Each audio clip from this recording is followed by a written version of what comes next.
Hi. So I guess there are a couple things. This conversation helped me. I thought that I would be an analyst. How do I know? How do I know what my dominant tone is?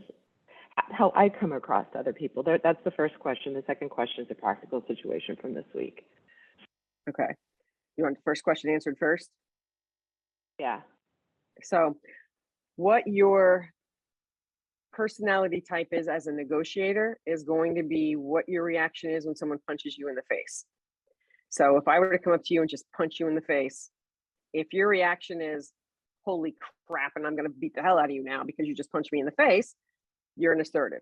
If somebody punches in your face and you look at them with confusion as to say, what is that for and what did it accomplish? I don't have time for this. That you're analyst. Yeah. If someone punches you in the face and you go, ow, what did you do that for? What did I do wrong? What did I do? You're an accommodator. So it's when your back is up against the wall, what your gut reaction is going to be in a situation like that. All of us are all three every day. But when it matters the most, what your reaction is going to be, your first go-to reaction, that's going to be your negotiator personality type. Okay. That's helpful. Thank you. Okay, so then the situation from this last week, I was on a phone call with a client, didn't realize it was a negotiation until after this conversation. But I was on a phone call with a client, and so I'm an architect. We are doing a very complex medical room. We're working with General Electric. There's 4 people from GE on the room. They're asking questions about the kind of equipment that the owner wants to provide. And they made a suggestion about hiring a third-party consultant. And I brought up that I had suggested that they hire this consultant as well, thinking that earlier, but they decided against it. That's fine. It seemed to go over well. Then I would send an email talking about answering some of their questions. We do a lot in writing because we have to cover our ass. And so answering some of their questions and saying, hey, this might seem expensive because the solution they wanted would be actually quite expensive. Well, apparently I set them off. Like they were furious, which came as a real surprise. And in the end, after getting on the phone and talking why they were furious because of the phone conversation. They felt like I wasn't being a team player, I guess, when I mentioned that we had recommended that I hire this medical equipment planner, but they didn't. So I'm wondering, part of me is like, well, the good news is that I kind of got in their heads more and I understand better the pressures they're under, but I really walked away feeling like I really effed up. Because it's not my style to have a client get pissed off at me. I tend to provide really good client service. So help.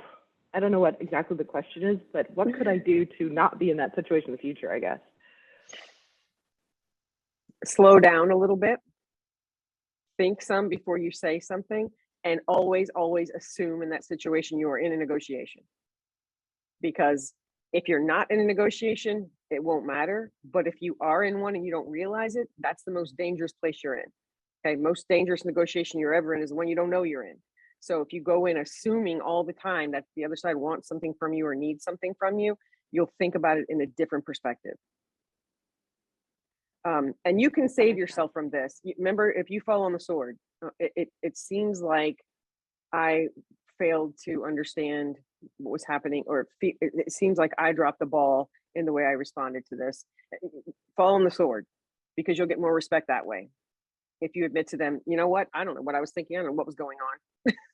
I'm so sorry, and fall on that sword, and you'll be fine after that, because you're somebody who you messed this up somehow, but you're willing to admit that, and you don't have a problem owning it. They'll have more respect for you that way. If you deny it, you're screwed. Everyone should take a lesson on that one. If you know you're wrong and you deny that you're wrong, you're going to get kicked in the teeth at some point, because you're not going to be able to keep that covered up. You might as well just own it. Yeah, what I ended up doing on the phone call was thanking them for the feedback that I can't correct what I don't know is a problem. And there you go.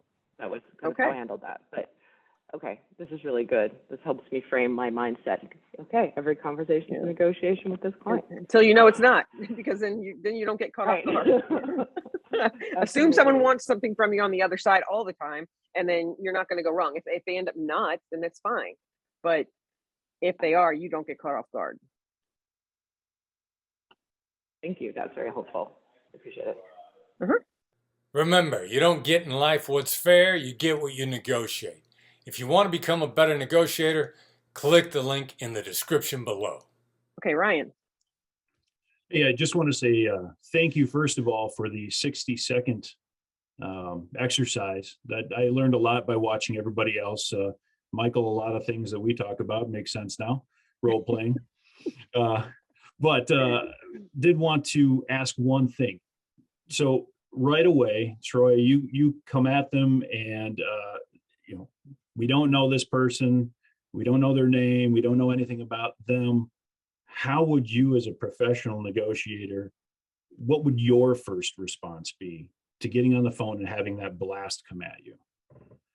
Well, I don't know if Troy and Barbara, I've had that blast come at me several times. I've had people yell at me right from the start. I know who you are. I know what you're going to do. It's not going to work.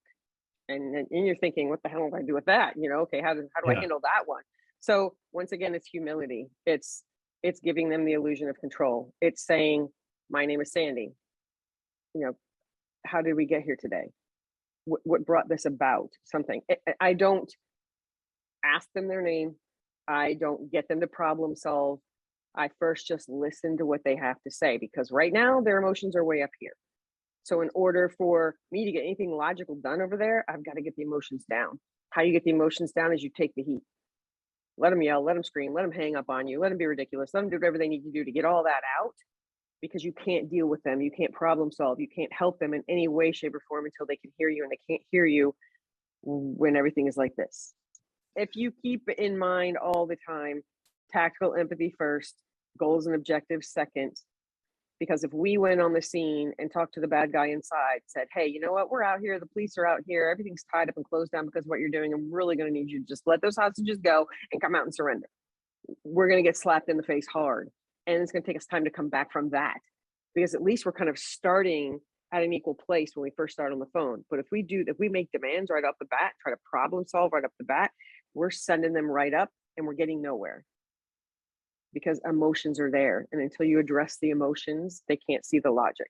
It's the same way when you're at the table. Until you let the other side know that you understand what the deal is by some good audits that preemptively label anything negative that may be going on, demonstrate that understanding of them, you can't talk logic to them. You can't explain things or make demands or say what you want until you've addressed those fears. It's the same thing. Your instinct is to problem solve. And when you start to problem solve, all you're doing is making it worse. Because if you say something that they've already tried and it wasn't successful, it just makes it seem like it's no way out. I'm just no way out. Or, this guy we've already tried that. And in the business world, you know what? Maybe we need to get rid of this guy because he don't have the answer that we need. So and sometimes if you use the right empathy, you don't need to have the answers. You don't. You talk to somebody and you get them from here to here. They can think on their own. You just need to get them down there. So you don't have to offer solutions. They can figure it out. This is what the calibrated questions are for. This is what you're guiding them through this process, by letting them vent on you, hearing everything they need to say until they clear out that stuff out of their mind. Then they can think for themselves. Then you work together as a team to figure out what's going to happen, with them basically in control, or at least having the illusion that they're in control. Would it be fair to say that most of the time when you get a 60 seconds or she dies, or the business equivalent of something like that's just an angry threat? That there's something behind it. It's not. That. What was he saying when he said, I need a car in 60 seconds or she dies? What was he trying to tell you? What was the message? That he's trying to get out of there. He's trying to get out of there. Yeah. He wants to live to see another day. So you're looking for the motivation. What's the motivation behind why he's asking for a car? He wants to get away. Why does he want to get away? Because he doesn't want to give up his life right now. Mm-hmm. So he wants to live, and he wants to live a good life. And so as soon as you demonstrate that you understand that, a simple label. Well, it seems like you have a need to get out of that bank. And he's going to say, yeah. And he might say it in an awful way, because no matter how good you are, you're going to get yelled at for a little while until you get them to come down. And you just have to expect that. It's just what's going to happen. It's no reflection on you. It's where they are emotionally. It's the same way when you're all in a negotiation. It's no reflection on you when someone is yelling at you and all that. It's not about you. It's about them and what they're feeling and what their fear of loss is on the other side. Okay, Magda, let's see how quickly we can get this. How labels an accusation audit, once I know they are confirmed, for example, by the client, that he already told me that she doesn't feel that the pricing is fair, etc., even though it's been laid out, etc. So she's trying to play a game. So she's calling it not fair. So I'm planning to label her and, you know, do the accusation audit that you probably think that we want to get as much money, being, you know, pandemic, because I'm in business travel sector, and this is a pharma company, etc. So I have this prepared, and I even know that she's gonna be, yes, exactly. So she's gonna confirm all these accusations and labels. And my question is like, okay, and what is next? How do I take her to the road where she will say yes? Because she's like talking to a brick wall. She's not expecting anything. Someone who comes out of the gate fairness at you, and you know what's coming, you need to use what we call a fairness audit. Very beginning of the conversation, if it's the most important thing that you're worried about, you're going to say, if at any time during our interaction you feel like you're being treated unfairly, stop me. We'll go back to where the unfairness began and we'll go from there. That way, what you're doing is you're telling her right from the start, if you feel like something's going unfair, you need to tell me as we go through. So then at the end, after you've done that, and she says, well, this isn't fair, then you can do the time travel question of, when I told you to let me know if something was unfair, what should I have expected? Because she didn't let you know all the way through it was unfair. She's just saying it's unfair at the end because she doesn't like how it's coming out. Or what is it exactly about this pricing that isn't fair? Would that be also a question? That's kind of confrontational. You need to point out that when you gave her permission to tell you when she felt that it was going unfairly, what should you have expected? What should I have expected? In other words, I told you all the way through this process, and you're kind of dinging them here. This is a little bit assertive, but if you put the fairness audit out there, you know it's a problem with this person that always screams it's unfair. That's what you're going to be doing. You know, when I told you at the very beginning in a very nice voice, when I told you at the very beginning to let me know if something was unfair, what should I have expected? And then she's going to go, oh yeah, you did say that. And I didn't tell you when it was going unfair, did I? Now I'm just screaming fairness. All this is going through her head now. Now I'm just screaming fairness because I don't like how it's turning out. And then you can say, seems like that there's something in this process that you don't agree with, and then let her explain. Yeah, well, I understand what she doesn't agree with. And I know that she's gonna be, yeah, that's right. And I'm just trying to think, okay, and how do I shift the that's right towards then my position, so to defend the pricing, right? Sounds like you don't see the value in. Yes. Yeah. And doing business with us. Yeah. Yeah. Seems like you don't see the value in doing business with us. And let her address that one. And that's where your summary is going to be important. You know, she's going to tell you all the things that are important to her. Now she said, you know, we need it for this, we need this, and we have to get it at this, we have to do this, and you hit her with the summary. And then what have I missed? You know, hit her with an accusations audit. You probably think that we're trying to bust your budget. It sounds like you don't see that, you don't see the value in this. Now you're calling her on it. You're hitting her with the accusations audit. You just went back over everything she said so far. So you're diffusing the negatives. Yeah, she also says like, oh, there is no benefit for us. So she is like outspoken about it. Yeah. So call her on it. That's right. Seems like you don't see the value in doing business with us. In other words, I can walk away right now, because if you don't see the value in me, then what have we got to work with? We're wasting our time. Yeah. We're wasting our time. And because she's testing you. Yeah, she is. She's pushing you hard. Barbara and I used to work undercover, and a lot of times they would say, I know you're a cop. And if we just turn around and go, oh man, you got me, then we're done. I always put them on the defensive. I go, you sound like the cop, you know? And then, no, brother, I ain't no cop. I don't know if I want to do nothing with you now because you kind of making me nervous. Something ain't right. And then once they get on the defensive themselves, they all of a sudden they like, no, I know you're not no cop, man. Let's go ahead and make this thing happen. But if you sit there and let them say, hey, because that was one of the tools that they use, one of the tricks that they use. Hey, you're a cop. If you don't take a hit of this, I know you're a cop. Mm. Mhm.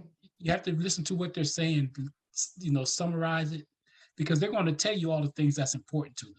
And if you're hitting on the important things, how can they not see value? Yeah. See how that goes. Thank you so much.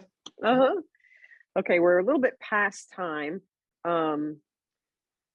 Christian, do you have something that's quick, or do you have something I can write down and we can address it at the beginning of the session?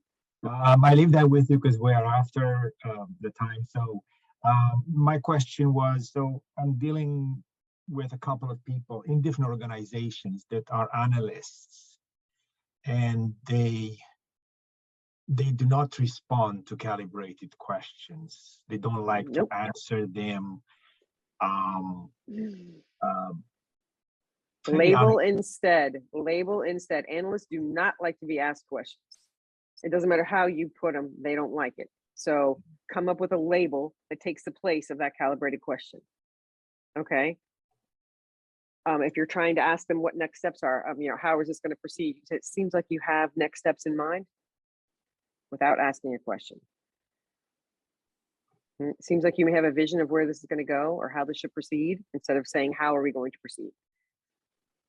Switch everything you've got to a label when you're dealing with an analyst.